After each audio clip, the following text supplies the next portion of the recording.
Grocery shopping seems to be more expensive these days, with inflation peaking, rising shipping costs, and product shortages. And it's all trickling down to not only the consumer, but to local restaurants as well.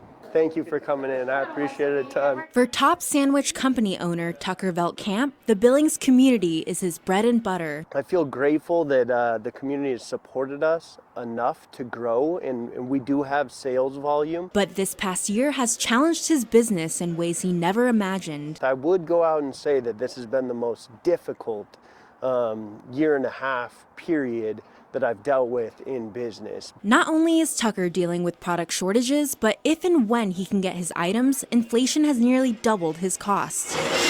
For instance, chicken this summer went from $70 a case to $150 a case. This year's outbreak of avian flu has made finding poultry and eggs a nightmare for both restaurateurs and consumers. Tucker says he was forced to raise his prices for the first time in 7 years. We raised prices once in November and then a second and third time this year. But while some are crying foul, others are benefiting from the egg crisis. Mike Hovland and his wife raise chickens on their West End property. They've been selling fresh organic farm eggs for $3 a dozen, and business is booming. We cannot keep up with demand. Customers looking to save some cash by shopping local.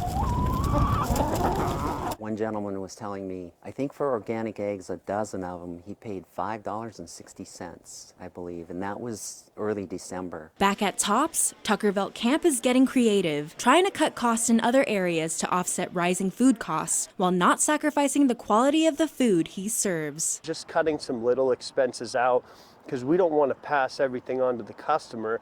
Those are our people, and we're only here because of them. Something his customers seem to appreciate. If you can support your local people, do. Why not? In Billings, Alina Howder, MTN News.